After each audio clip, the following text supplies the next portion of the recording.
Oke, yang selanjutnya yaitu adalah jenis-jenis investasi.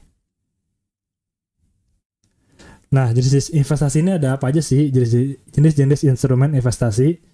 Yang pertama, itu adalah saham. Saham itu ibaratnya kalian punya suatu perusahaan atau bisnis. Jadi kalian beli saham, nah itu kalian mempunyai bisnis dari mempunyai saham atau bagian kepemilikan dari perusahaan tersebut atau bisnis tersebut. Oke. Kemudian yang kedua adalah obligasi. Obligasi itu adalah gampangnya surat utang pemerintah. Yang dimana nanti kalau kalian membeli surat utang ini, nanti pemerintah akan memberikan kalian uang kembali beserta dengan bunganya. Karena kalian sudah menginvestasikan duit kalian untuk ditabung di atau ditanamkan modalnya di pemerintah. Oke, yang ketiga yaitu reksadana. Reksadana ini kalau kalian beli, jadi reksadana ini ada 3 jenis ya guys. Jadi di sini reksadananya itu ada reksadana pendapatan tetap, ada reksadana saham, reksadana campuran. Ya, kurang lebih 3 itu. Nah, di sini reksadana ini kerjanya itu kalian ini hanya menanamkan modal minimal di reksadana itu minimal 10.000. Jadi nanti kalau misalkan kalian membeli reksadana ini, misalkan kalian membeli reksadana pendapatan tetap dengan minimal 10.000, nah nanti dari reksadana ini akan diurus atau dikelola oleh manajer investasi. Jadi kalian nggak perlu capek-capek nih untuk mantau terus portofolio investasi kalian karena udah ada manajer investasi yang mengelola investasi kalian di situ.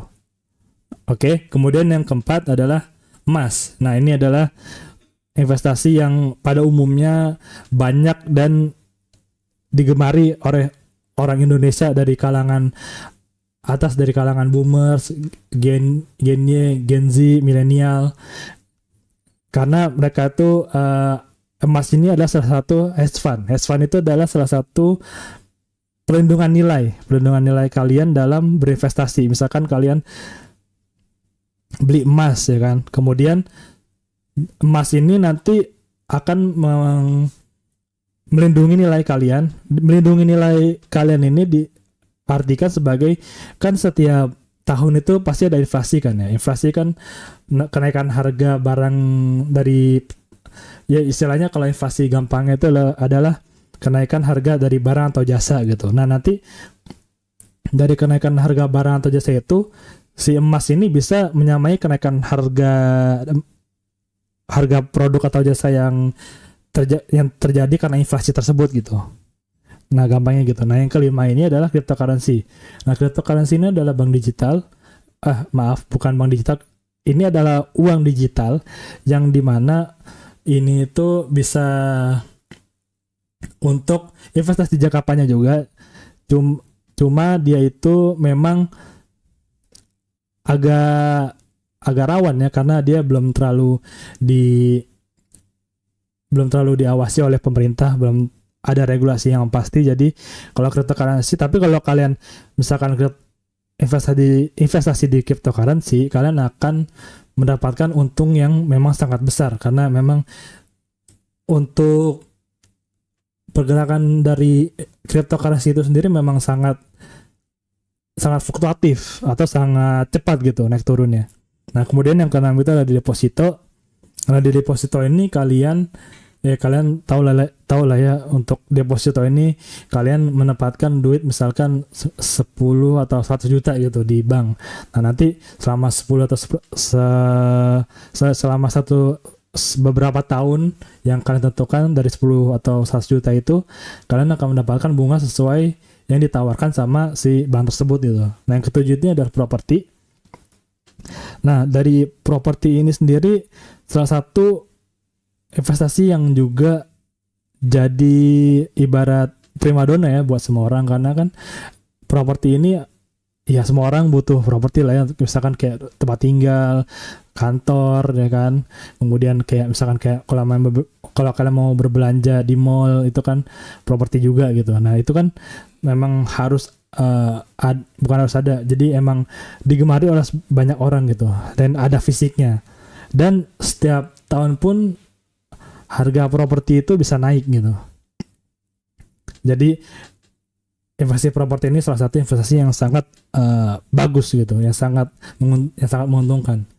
Kemudian selanjutnya yang kedelapan itu adalah peer-to-peer lending. Peer-to-peer lending ini ibarat kalian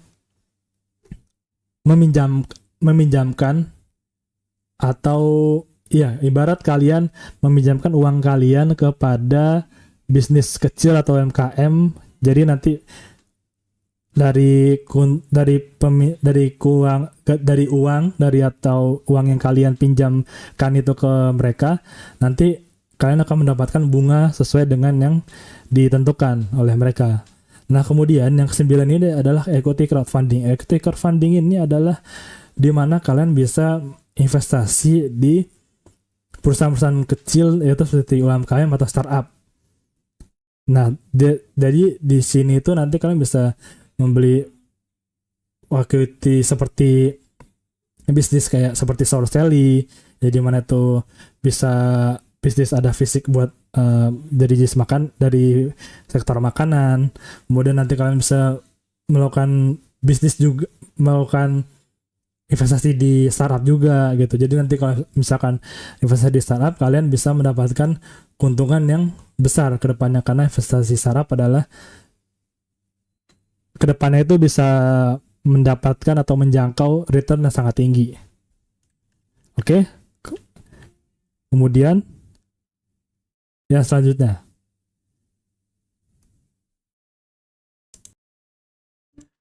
Oke, kita akan melanjutkan pembahasan kita, yaitu kelebihan setiap instrumen investasi. Nah, yang pertama itu adalah saham. Yang dimana ya salah satunya adalah melindungi uang kalian itu dari inflasi ya guys ya. Karena return dari investasi saham ini itu bisa dua, yaitu dari capital gain dan dari dividen, yang dimana capital gain ini bisa memberikan kalian keuntungan 5 sampai 20% per tahunnya. Dan kalau misalkan dari dividen itu sendiri sekitar antara 1 sampai 10% per tahunnya, yang dimana berarti kalau misalkan total kalian worst case-nya itu kalian bisa mendapatkan sekitar ya 10% lah per tahun. Makanya, dan dimana kalau misalkan inflasi itu per tahunnya itu bisa naik sebesar 10%, yang dimana kalian itu bisa terlindungi dari inflasi. Dan enaknya lagi, di zaman yang serba digital ini, kalian tuh bisa mulai investasi itu mulai dari 5.000 aja loh guys. Misalkan nih kalian cari instrumen cari sekuritas nih kayak misalkan Ajaib lah ya. Nah, situ kalian daftar aja. Nah, kalian isi aja dulu tuh misalkan 10.000 gitu di rekening RDN itu. Nah, kalau misalkan kalian buka akun di sekuritas itu, kalian harus membuat RDN dulu ya guys ya. RDN itu adalah rekening dana nasabah yang dipakai untuk nanti kalian berinvestasi di saham. Jadi nanti duit kalian yang ada di ATM BCA harus dialihkan ke RDN kalian yang di BCA di sekuritas Ajaib tersebut gitu. Jadi nanti kalau udah kalian isi, nah kalian bisa cari saham yang kalau misalkan kalian lihat itu harganya itu 50. Karena di Indonesia untuk membeli satu saham, kalian harus membelinya minimal 1 lot, yang dimana 1 lot itu adalah 100 lembar saham. Nah, harga yang terpampang di misalkan TradingView atau kalau misal di Analisa Teknikal itu adalah harga 1 lembar sahamnya. Misalkan kalau kalian lihat harga Goto yang sekarang di ya di tahun atau bulan sekarang itu kan 50. Nah, itu kalau kalian kalikan 100 itu kan menjadi 5.000. Berarti satu lotnya 5.000. Kalian bisa membeli saham perusahaan Gotoh dengan harga 5.000 saja gitu. Nah, keren kan guys? Kalian dari 5.000 aja udah bisa punya perusahaan loh. Oke. Kemudian selanjutnya yang kedua adalah obligasi. Obligasi ini adalah surat utang pemerintah, gampangnya seperti itu. Jadi ini bisa dijamin oleh pemerintah dan bukan berarti memang uang kalian tuh bisa kembali. Karena sekali lagi setiap investasi itu pasti ada resikonya guys ya. Jadi nanti akan ada aku bahas atau kami bahas lebih dalam mengenai resikonya, tapi sekarang lebih ke arah kelebihannya dulu ya. Jadi nanti kalian dari sini kalian dari hasil investasi kalian atau penanaman modal kalian di pemerintah sebagai imbalannya, pemerintah akan memberikan keuntungan obligasi tersebut berupa bunga yang dimana bisa 5% sampai 7% per tahunnya. Nah, namanya itu, bunganya itu disebut sebagai kupon, yang dimana biasanya akan diberikan kepada kalian setiap 3 bulan sekali. Tergantung dari jenis obligasi yang kalian beli ya guys ya. Ada juga yang mungkin 1 bulan sekali. Jadi kalian harus lihat dulu dari produknya itu mereka pemerintah memberikan berapa return persen per tahunnya.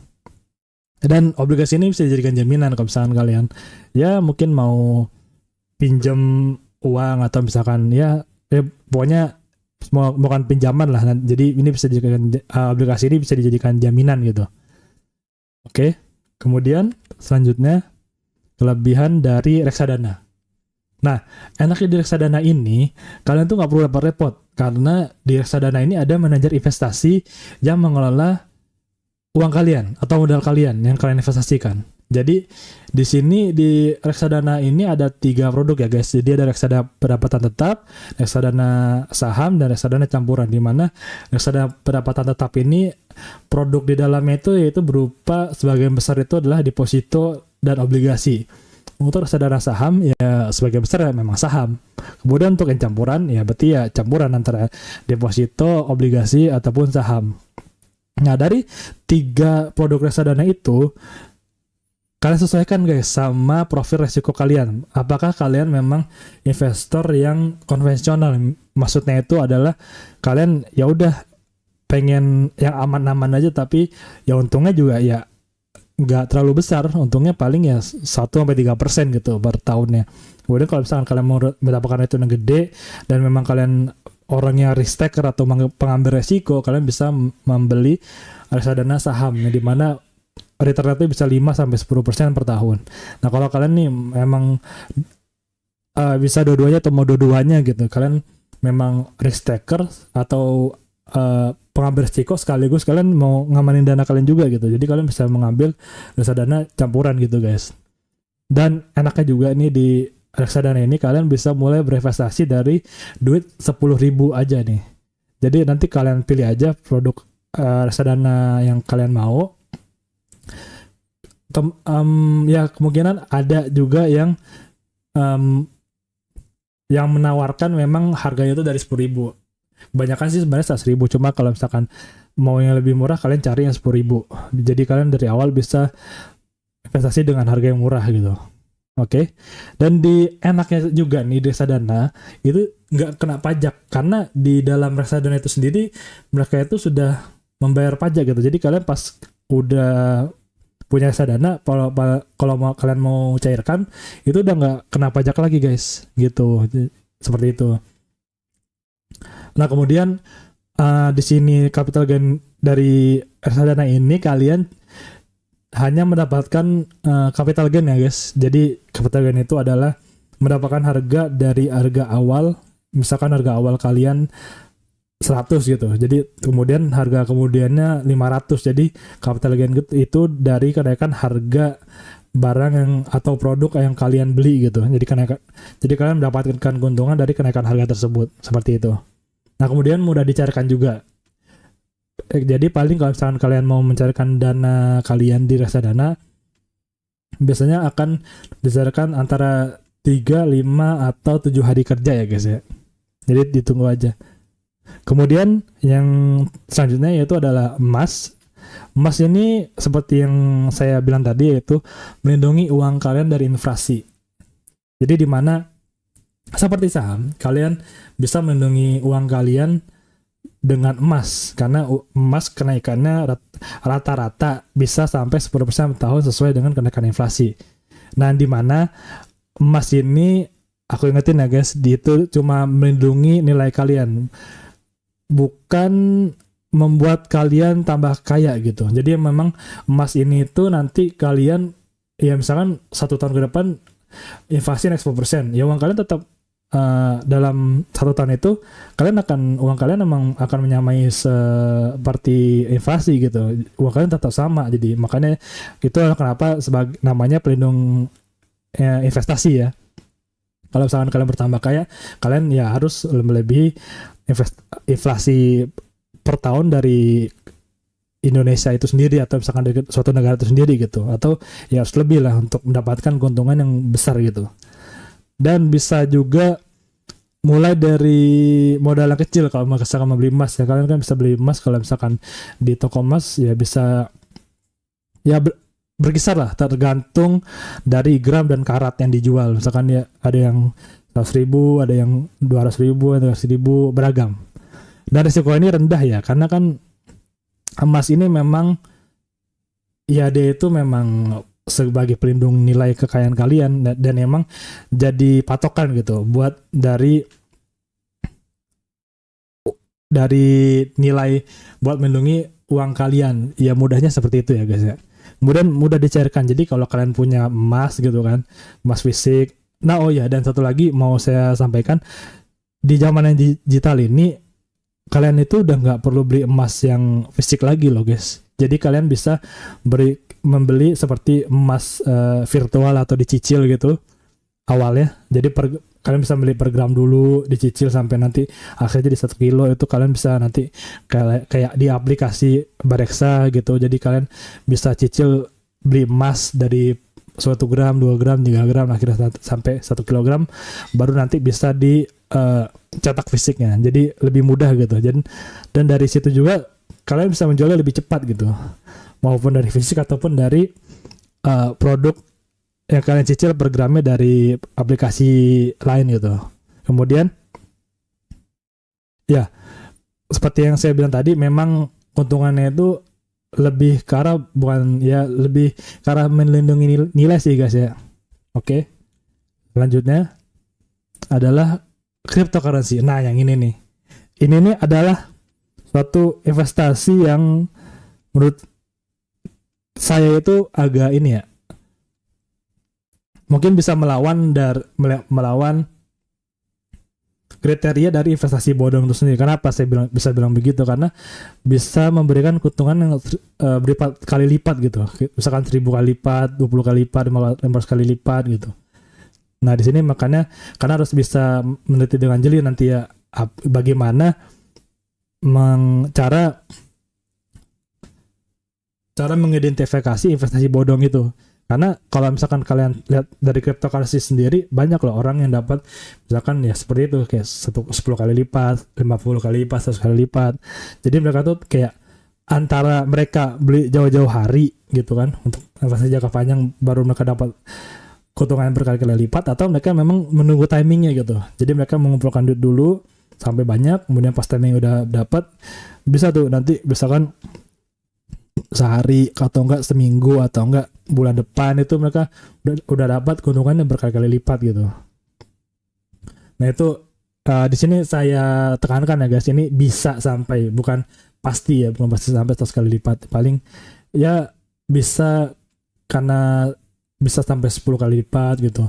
Dan ini adalah hal yang jarang. Kenapa saya mencantumkan ini, karena ya memang keuntungannya masih besar itu gitu. Dan sebenarnya juga sini di kelebihannya juga itu di cryptocurrency itu lumayan aman gitu. Karena cryptocurrency itu kan decentralized ya. Jadi dia datanya itu tidak ada di satu pusat gitu. Data itu tersebar di banyak jaringan, di banyak network gitu.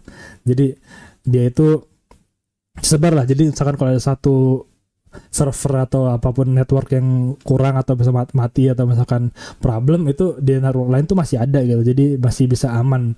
Nah jadi, dan keuntungannya juga kalau misalkan semakin banyaknya nanti orang yang hack atau misalkan berusaha untuk mendapatkan kripto misalkan gampangnya, jadi semakin banyak orang yang berusaha untuk membobol kripto, semakin aman juga kriptonya itu, karena mereka tahu celah yang akan harus mereka tutupi gitu.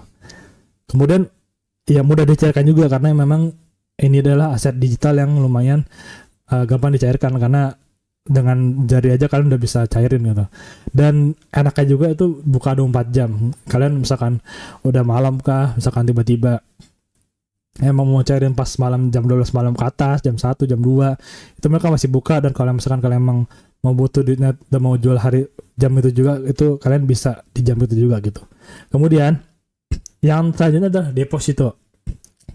Ini adalah termasuk kelebihan dari investasi yang lumayan aman gitu, karena kan di deposito ya bisa, memang keuntungannya tuh lumayan, ya bisa dibilang kecil nggak juga, gede juga nggak terlalu gitu, karena dia memberikan keuntungan antara 1 sampai 3%, ada juga 5% gitu bar tahunnya.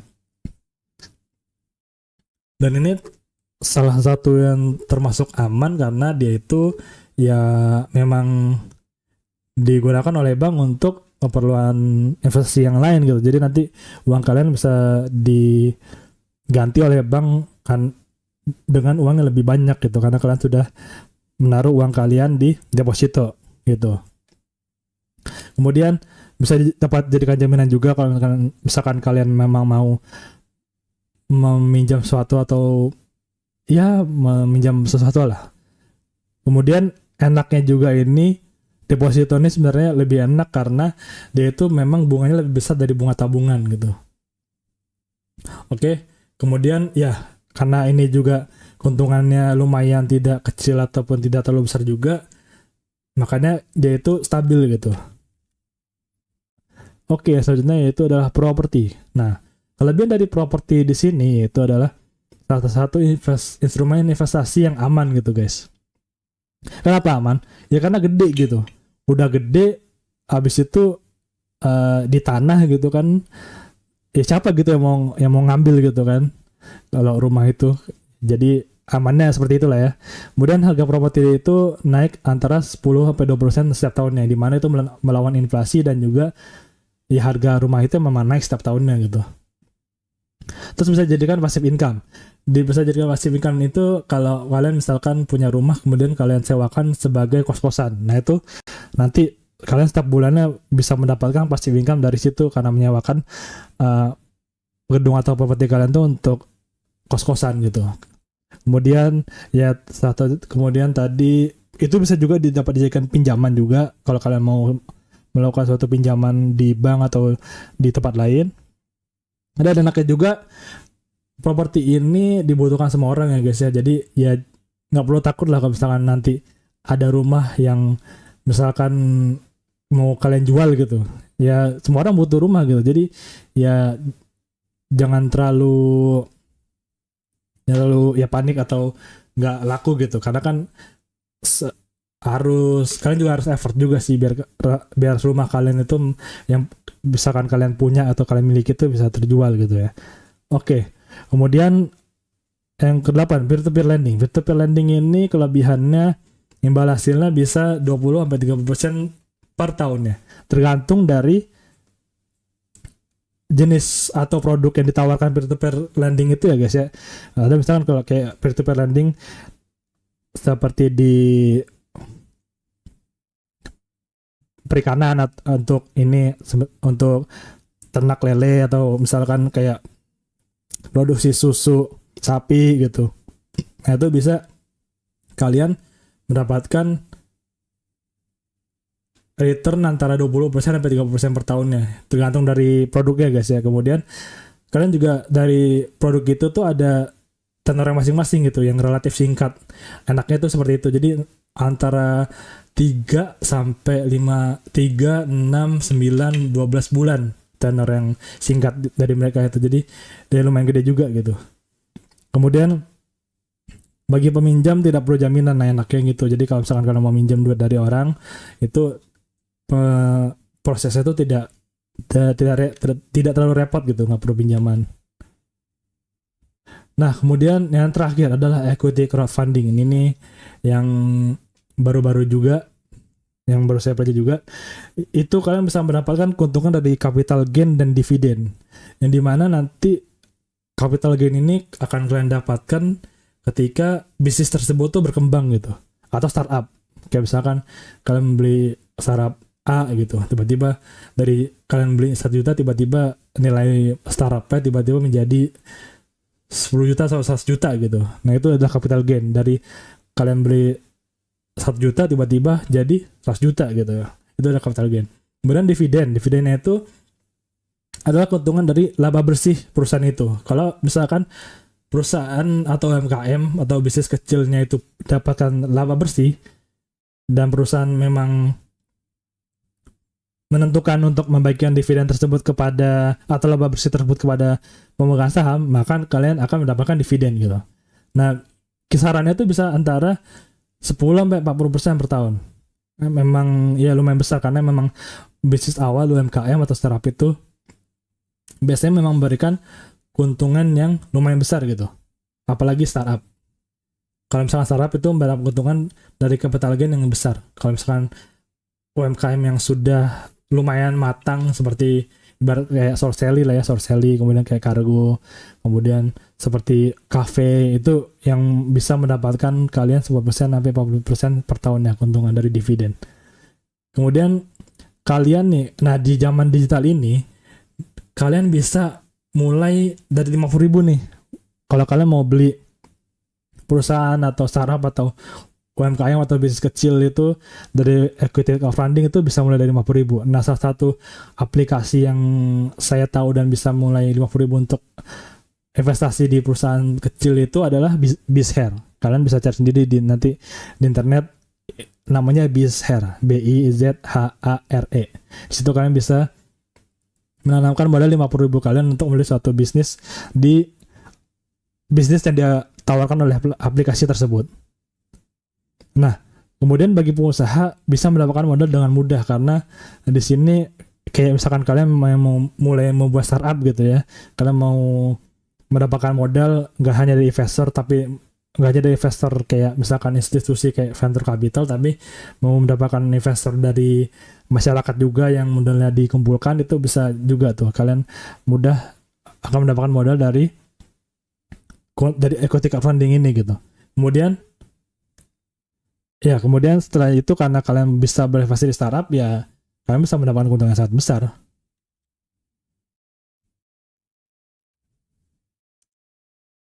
Oke, untuk selanjutnya yaitu resiko setiap instrumen investasi. Nah, yang ini tuh nggak kalah menariknya loh guys. Ini tuh yang harus kalian perhatikan gitu. Karena kan setiap investasi pasti ada resikonya.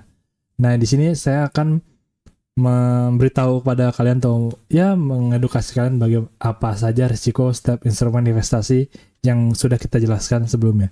Yang pertama yaitu adalah saham. Risikonya itu kalau misalkan perusahaannya tidak menguntungkan gitu atau loss atau rugi. Nah, di mana di situ perusahaan memutuskan untuk tidak memberikan dividen, dan makanya di situ kenapa ada kalanya kalian tidak mendapatkan dividen dari saham tersebut gitu. Capital loss, di mana capital loss di sini yaitu di mana misalnya harga saham yang kalian beli itu turun gitu akibat dari suatu faktor tertentu. Yang sesuatu yang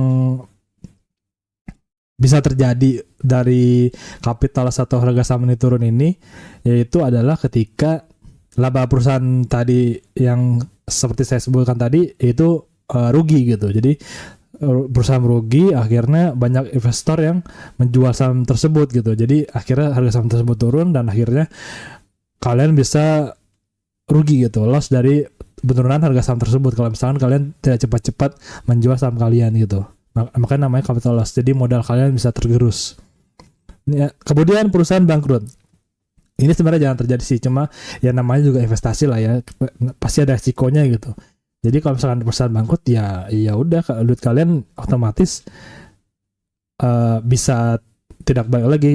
Sebenarnya ada sih kalau misalkan dijamin atau oleh pemerintah apabila nanti dari perusahaan tersebut bangkrut, ada juga yang dikembalikan, ada juga yang tidak dikembalikan. Tergantung dari regulasi ya guys, dan tidak semuanya bisa dikembalikan. Jadi uang kalian bisa hilang begitu saja karena perusahaannya bangkrut. Kemudian berkaitan harga saham yang fluktuatif. Nah, pergerakan saham ini itu cepat banget guys naik turunnya. Karena dia itu tidak hanya dipengaruhi oleh laporan keuangan aja. Misalkan dari faktor makroekonomi nih, misalkan inflasi membuat harga sahamnya turun. Kemudian tiba-tiba ada kayak waktu itu perang gitu. Jadi ada beberapa investasi atau saham yang turun gitu. Ada juga yang naik, tapi kebanyakan naik karena akibat perang. Kemudian yang selanjutnya ada juga dari pengaruh misalkan kayak COVID kemarin, berarti kan hampir semua dari lini bisnis itu berdampak. Jadi makanya keuntungan dari atau laba dari perusahaan itu bisa menurun dan merugi. Makanya banyak investor yang menjual sahamnya karena perusahaannya lagi rugi dan emang situasi yang memang tidak diprediksi gitu, karena terjadi dengan begitu saja. Jadi makanya harga sahamnya itu bisa turun. Jadi banyak faktor yang bisa mempengaruhi pergerakan harga saham tersebut, tidak hanya dari laporan keuangannya saja.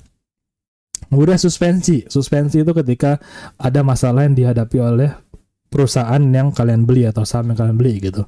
Pokoknya ada suatu hal yang tidak bisa mungkin dilakukan oleh perusahaan tersebut untuk maju atau beroperasi. Jadi makanya disuspensi gitu, ditunda gitu untuk sahamnya itu. Jadi stop gitu, jadi dia kayak nge-freeze. Kemudian selanjutnya ada juga di listing di mana perusahaan itu keluar dari bursa saham Indonesia gitu. Jadi sudah tidak diperjualbelikan lagi. Salah satunya seperti tadi ya, perusahaan bangkrut atau pilot, atau misalkan ada masalah yang memang harus dikeluarkan, itu resikonya dari saham itu seperti itu juga. Jadi ya siap-siap aja lah guys, untuk dari apabila yang kalian mempunyai saham itu semua resiko yang bisa kalian hadapi. Dan dari resiko ini makanya tidak bisa misalkan dari perusahaan bangkrut ya kan, kemudian disuspensi atau di delisting. Nah itu kalian susah tuh untuk mencairkannya atau mencairkan uang kalian yang sudah ada di saham perusahaan tersebut, karena kan ya karena bermasalah susah untuk dicairkan, untuk dibalikin lagi jadi uang kalian gitu. Oke. Kemudian selanjutnya adalah obligasi, di mana resikonya itu bisa, walaupun dijamin pemerintah, kalian bisa tetap gagal bayar nih guys, karena ya kita nggak tahu lah ya ada faktor apa aja yang bisa mempengaruhi dari investasi atau suatu hal yang dikerjakan oleh pemerintah atau misalkan project atau apa, kan mereka mungkin aja ada suatu hal misalnya kayak ya hal nggak kejadian, kayak misalkan kurangnya orang atau misalkan kurangnya resource, atau misalkan ada suatu hal yang tidak bisa diprediksi, itu bisa membuat perusahaan pemerintah itu telat bayar atau gagal bayar gitu kepada kalian yang memberikan modalnya kepada pemerintah untuk dijadikan obligasi gitu. Kemudian capital loss, nah karena gagal bayar ini ya modal kalian bisa tergerus gitu dan tidak liquid. Dan karena kalau misalkan obligasi itu ada rentan atau waktu yang ditentukan oleh produk itu sendiri atau obligasi itu sendiri, misalkan dalam waktu 3 atau 5 tahun gitu. Nah, misalkan kalian di tahun pertama mau ngambil gitu. Nah, otomatis itu ada ibarat penaltinya, ada ya kayak hukuman gitu kalian kalau misalkan mau ambil investasinya atau obligasinya lebih cepat dari apa yang ditentukan di awal atau selama 3 tahun tersebut, kalian akan harus membayar penaltinya sebesar yang ditentukan ya. Jadi modal kalian juga tetap bisa tergerus gitu. Terus kemudian tingkat bunga yang tidak menentu, karena bunga dari obligasi ini memang mengikuti inflasi ya guys ya. Jadi memang bisa naik turun gitu. Itu resikonya. Kemudian dan tidak dipungkiri juga pergerakan harga obligasi juga dipengaruhi oleh makroekonomi sama seperti saham. Misalkan dari segi politik, dari segi ekonomi atau dari segi sosial gitu. Jadi bisa juga nanti harganya tiba-tiba naik karena suatu politik, kemudian harganya bisa turun karena dari kondisi suatu sosial di satu negara tersebut gitu. Oke, selanjutnya reksadana. Nah, reksadana ini kurang cocok ya untuk kalian yang mungkin mau investasi jangka panjang, karena produk dari reksadana itu sebagian besar memang untuk investasi jangka pendek gitu, karena ya keuntungan yang mungkin tidak terlalu besar dan memang ditujukan khusus untuk investasi yang jangka pendek antara 1 sampai 5 tahun gitu. Untuk yang bagian reksadana ya, dari 3 produk itu, yang pendapatan tetap, saham, dan juga campuran, reksadana campuran itu semuanya relatif untuk jangka pendek dan jangka menengah. Nah, kemudian dari reksadana ini nih, misalnya kalian mau menginvestasikan di reksadana saham, nah tiba-tiba dari manajer investasinya itu dia kurang kompeten, misalkan dia memang emang kurang baik lah gitu kinerjanya, sehingga kinerja reksadananya kurang, jadi sehingga harga dari reksadana atau nilai, jadi di reksadana itu ada namanya nilai unit. Nilai unit itu adalah nilai yang kalian beli untuk dari unit reksadana itu sendiri ya. Jadi misalkan ya kalian belinya 100.000, berapa unit yang bisa kalian dapatkan gitu. Kalau misalkan nilai turun, berarti nanti harga dari atau kapital kalian atau modal kalian itu bisa turun gitu, bisa tergerus. Kemudian adanya expense ratio. Nah, karena adanya manajer investasi ini tentunya butuh untuk fee gitu, untuk kerja keras dia mengatur atau mengolah duit kalian di sana gitu kan ya. Jadi makanya ada expense ratio atau misal bisa dibilang ya fee-nya lah untuk si manajer investasinya itu. Kemudian yang selanjutnya emas. Nah, sebenarnya emas ini kurang cocok ya buat kalian mau investasi jangka pendek seperti 1 tahun sampai 3 tahun gitu. Karena emas itu memang instrumen investasi yang ditentukan untuk jangka panjang gitu. 5 sampai 10 tahun sampai 10 tahun ke atas gitu, atau sampai 10 tahun ke atas, makanya yang bisa melindungi nilai kalian gitu. Kemudian nilai spread yang tinggi. Kalau misalkan kalian beli emas nih di toko emas, kalian pasti kalau beli emas itu pasti lebih mahal daripada menjualnya kan, karena itulah spreadnya gitu. Jadi nanti dari kalian beli emasnya berapa, kemudian dari pas menjual emasnya itu berapa, itulah spread yang ada dari investasi emas itu. Karena kan ya orang yang menjual emas membutuhkan keuntungan juga gitu. Karena mereka memang ingin menjual dengan harga yang lebih mahal dan membeli dengan harga yang murah, sama juga seperti kalian gitu. Kemudian saat ekonomi membaik, harga emas melambat gitu. Jadi ketika inflasi tinggi atau ekonomi jadi membaik, ekonomi itu harga emas melambat. Kenapa melambat? Karena nilai emas itu sendiri menurun. Jadi misalkan kalau kalian misalkan nih harga emas yang tadinya 800.000 jadi 1 juta, otomatis kalau misalkan kalian mau membeli satu emas itu lebih mahal dong, makanya nilainya itu turun gitu. Makanya pas saat ekonomi berkembang atau naik, itu harga emas itu turun gitu, begitu. Kemudian nah yang satu ini tuh bisa dibilang gini ya, kayak kalau misalkan kalian punya emas yang fisik gitu ya, emas batangan, kalian emang harus taruh di tempat yang emang kalian benar ingat gitu. Kalau misalkan kalian gak ingat ya bisa hilang, ya duit kalian hilang gitu, seperti itu.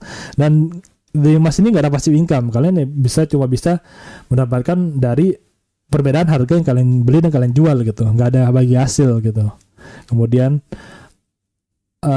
kemudian dari emas itu saja. Selanjutnya untuk yang kelima yaitu adalah kripto. Nah, ini adalah salah satu risiko yang harus kalian tahu juga ya di cryptocurrency, guys.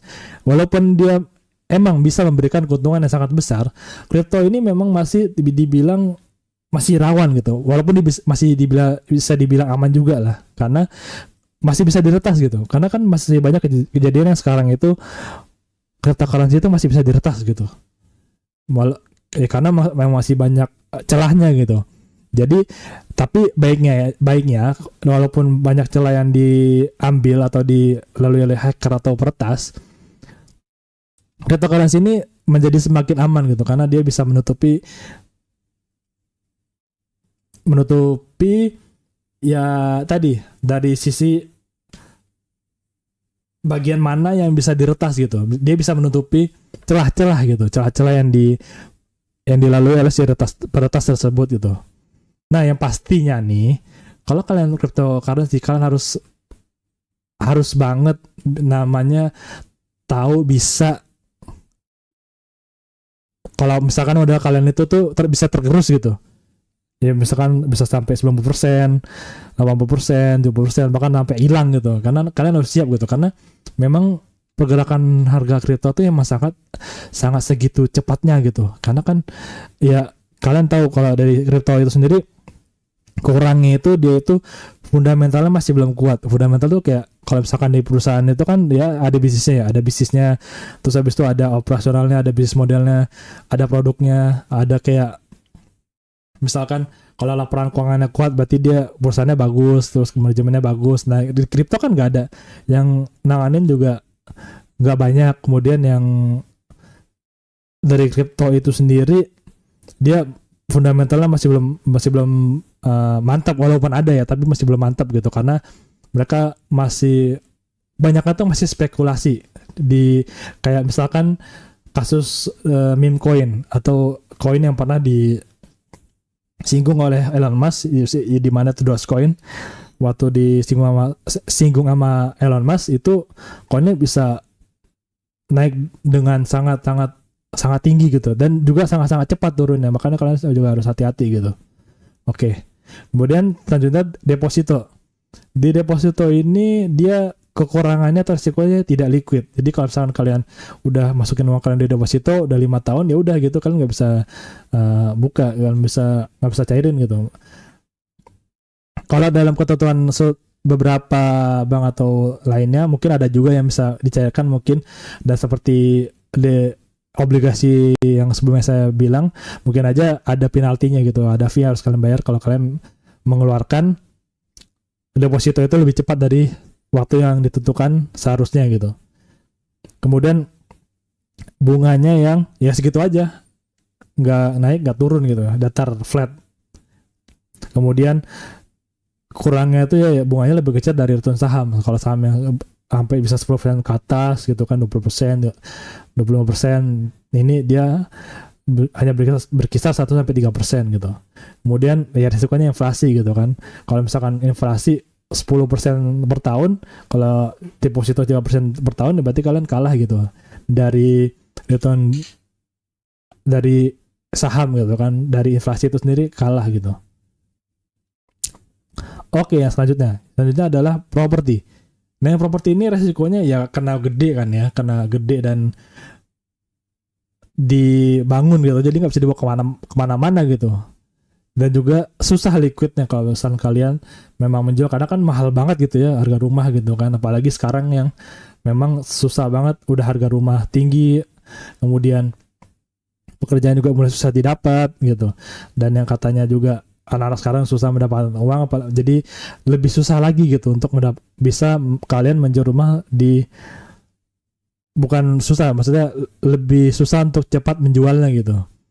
Nah kalau misalkan kalian mau beli properti kan resikonya juga modal awal yang harus kalian keluarkan tuh kan gede banget ya. Kayak misal kalian mau beli satu rumah, pasti DP-nya juga paling ya 50 juta, 10 juta, ya 10 juta ada paling juga, tapi ya jarang gitu. Paling ya di atas 50 juta, 100 juta gitu. Dan itu kan modal gede banget ya, jadi kalian harus gede banget, modal kalian harus gede banget gitu buat investasi properti. Nah, dan selanjutnya itu membutuhkan biaya perawatan. Ya kalian kalau beli rumah ya enggak beli habis itu tinggalin, enggak. Karena rumah itu butuh perawatan, gengs. Kalau misalkan kalian tinggalin ya bisa jelek gitu, bisa keropos, bisa jadi nggak kelihatan menarik gitu. Harus kalian tetap bersihkan ya kan, kelihatan bersih, kalian rawat biar nanti rumah itu tetap bagus, dan kalau misalkan kalian mau jual lagi atau kalian sewakan tuh lebih berpotensi, lebih mahal harga jualnya gitu. Oke, selanjutnya peer to peer lending. Nah, risiko dari peer to peer lending ini itu adalah gagal bayar. Seperti obligasi, di sini juga bisa gagal bayar loh, gengs, peer to peer lending ini. Ya kalau misalkan nama juga UMKM atau bisnis kecil lah ya, ada juga risiko yang mereka mungkin nggak tahu, atau ada hal yang mereka miss yang mereka belum bisa antisipasi. Ya bisa jadi mereka tidak bisa membayar bunga atau nilai pokoknya itu secara cepat gitu, atau sesuai dengan waktu ditentukan, makanya bisa gagal bayar gitu. Dan tidak liquid gitu, jadi kalian belum bisa menjual semua uang kalian harus menunggu sampai tenor yang kalian tentukan itu berakhir gitu. Dan cocoknya ini tuh kurangnya ya buat investasi jangka pendek. Kalau investasi jangka panjang itu kurang cocok, guys. Jadi kurangnya itu di situ juga. Dan walaupun gagal bayar, dan di sisi lain dari gagal bayar ada juga telat bayar gitu. Ini lebih lumayan bagus sih sebenarnya, karena kan telat bayar itu seenggaknya masih bisa dibayar lah ya, daripada gagal bayar kan. Ya walaupun memang telat gitu, telat tapi setengahnya bisa dibalikin, tapi resikonya juga bisa telat bayar, guys. Dan yang terakhir ada equity crowdfunding gitu. Kalau dari equity crowdfunding ini, misalkan kalian menginvestasikan duit kalian di suatu bisnis gitu. Misalkan bisnis kayak ibarat kayak bisnis pom bensin lah. Terus tiba-tiba perkembangannya tuh nggak ada gitu, nggak ada perkembangannya, nggak, kemudian dia mandek gitu atau macet, ya akhirnya kalian nggak mendapatkan dividen dari situ gitu. Udah nggak dapat dividen, juga nggak dapat perkembangan dari bisnis tersebut gitu, dari harganya, dari nilainya gitu, karena macet, karena nggak diurus, atau karena memang orang ada juga gitu kan, dari misalkan dari sisi pengurus atau pemilik, atau misalkan yang melakukan itu nggak kompeten, atau misalkan ditipu atau apa kan, itu bisa juga gitu. Jadi kita bisa kehilangan uang modal kita dan juga tidak mendapatkan dividen gitu loh.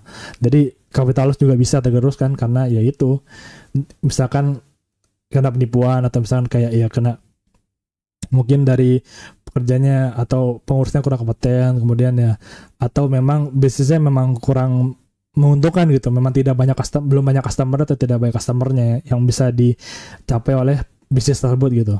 Dan tidak liquid, satu lagi nih, tidak liquid karena biasanya untuk dari equity crowdfunding ini pengembalian modalnya itu biasanya 5 tahun. Jadi dalam 5 tahun itu kalian harus kalian harus ya menahan duit kalian di situ untuk tidak diambil gitu, karena duit itu harus dipakai untuk mereka mengembangkan bisnisnya, apalagi untuk kayak sebuah startup gitu kan yang baru awal, mereka butuh duitnya yang tidak bisa dibalikan dengan waktu yang cepat. Jadi ya mau nggak mau kalian harus menunggu uang kalian tuh ya sesuai dengan waktu yang ditentukan oleh bisnis tersebut gitu. Jadi kalian harus sabar dan tidak liquid. Itu adalah resikonya. Nah itu kan, jadi harus kalian ketahui ya, guys. Jadi setiap apapun itu, investasi apapun itu yang kalian lakukan, itu pasti ada resikonya. Kalau gak ada resikonya, itu patut kalian curigain. Kalian harus lebih dalam itu investasi apa, bisnis apa, analisis lebih dalam. Nah nanti akan kita bahas lebih dalam di slide selanjutnya ya.